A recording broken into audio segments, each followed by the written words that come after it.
So that's the person who gives the asset orders, gives the asset directions, gives the asset money, or whatever else they need. So you've got assets and handlers.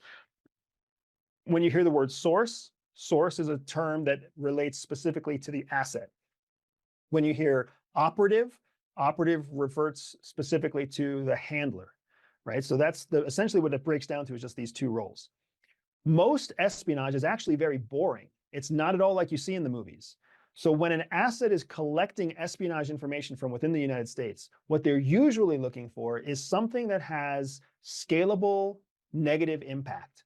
They're trying to figure out how to get onto the water utility mainframe so they can, upset water metrics or water utilities. They're trying to get onto the power systems. They're trying to get passwords to corporations. They're trying to get on servers for technical purposes. They're trying to figure out corrupt politicians. They're trying to figure out corrupt nonprofit or non-government organization leaders, right? They're trying to work their way into areas not of influence themselves, because a good asset never becomes a name brand. They don't become the CEO. They don't become the mayor. They become some low-level consultant or secondary advisor to the mayor or secondary advisor to the CEO, where they get all the information and all the access without any of the public awareness. And that's what makes for a really good asset. Similarly, you also have assets that come in whose job it is to meet with operatives who are already here. Those are called support agents. So if I come in and my job becomes just to hand over money between two operators so that I can be the cutout between their two operators. You see a lot of money laundering that happens in places like restaurants, laundromats, corner stores. Those are usually run by support assets whose job is just clean the money coming in, make new money going out, and make it look like a legitimate place of business. Perhaps it even is legitimate business based off of American definitions, because a business itself gets the rights and privileges of a citizen. My goodness. So earlier this year, you told the Flagrant podcast that Americans are the easiest nationality to trick. Can you explain that a little more? And what is it about American culture that makes us vulnerable to spying? Yeah, so the problem with Americans is that the reason that we're vulnerable like this is because Americans live a very privileged existence.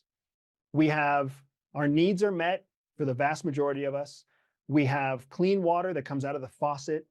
We have ample amounts of jobs. Most of us are pursuing jobs we want, not necessarily because there aren't enough jobs. There are plenty of jobs. We're just looking for jobs that we want. The rest of the world does not have clean water coming out of their faucets. They don't even have running water in their flat or in their apartment. They most certainly don't have an over availability of jobs. They don't have basic education, right? So what ends up happening is most of the world has a survival instinct that's cued in to distrust other people. Americans, our survival instinct is the opposite. We actually are cued in and conditioned to trust other people. So when we meet a stranger, we might not feel comfortable around that stranger, but we believe, what does our legal code say? Our legal code says you are innocent until proven guilty. The rest of the fucking world says you're guilty until you're proven innocent. So our conditioning is totally backwards, and it makes it so that we are very susceptible to a smile, a handshake, and a promise. And we're like, oh, you must be a good person, when the world is full of bad people. And we have lost track of that because we sit at the top of the food chain, the top of the economic food chain, the top of the political food chain, the top of the military food chain. We have essentially become soft by our superiority. And unfortunately, Rocco, the fastest way that we will fix that is if our superiority becomes no longer number one, right? We will all change very quickly the day that we are not the only superpower anymore. Yeah, and it's a crazy time, and I do spend a lot of time on the borders, and the one thing I do see is we still have thousands and thousands and thousands of people coming to America. A good majority of that is still looking for looking for safeties, looking for economic opportunities, looking to protect themselves from whatever's going on in their countries. A handful, I imagine, is here for nefarious reasons. And as long as I continue to see that, I feel like, man, we're still the country people believe in. Like we're still Yes. across the world, it feels people still believe in whatever America stood for, stands for. But more and more, I start to get nervous on the tactical sense of the vulnerabilities that we've had throughout the past several years, if not the border's been a kind of an area of threat. Recently, the U.S. Customs and Border Protection reported that over 24,000 Chinese nationals were apprehended across the border. How does that make you feel? I am so glad we have Border Patrol in place. That's the first thing that I feel, right? Somebody's doing that job. But why would we see this is where Americans are soft. Ask yourself the question, why would Chinese nationals be trying to come to the United States legally or illegally? Why would they leave a country like China to come here? Is it because of the American dream, the American ideal? Maybe, but you're talking about tens of thousands of people coming here. What does that tell you? It tells you that there's an element that is opportunity driven, meaning they're seeking a way to better themselves, but there's also an opportunity that's exploitive, where China is organizing and approving these people to try to come here to get an education, get American experience, get language skills that benefit the homeland, benefit the motherland, right? You don't see wealthy countries trying to get into other wealthy countries at that mass, right?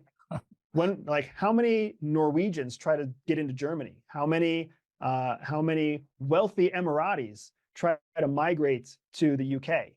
Like hundreds, maybe, but not tens of thousands, right? Yeah. So for me, what it shows me is that we have adopted. We are absolutely a country that people realize there's a dream and an ambition here that doesn't exist anywhere else, Yeah. and that makes us in demand. The way that we maintain our status of being in demand is by being very particular about who we let in. Like, that's the thing. What makes a good country club? Is a good country club the country club that lets everybody in? No. No. What makes a good golf club? The club that lets everybody in? No. What makes a good gym? The gym that lets everybody in? No. Right? You have to have a way of cultivating high production, high value assets that you let into your organization. We need to treat our country the same way. Our country's our greatest asset. And we've politicized it. We've turned it into this thing where, like, we have to give people an opportunity. No, you don't. We are not here. We are not in the business of giving other people opportunities they haven't earned. If you come and you want to immigrate into the United States and you are willing to put yourself through a very strict, organized process to qualify for the opportunity, hell yes, we want you. That's how we were born.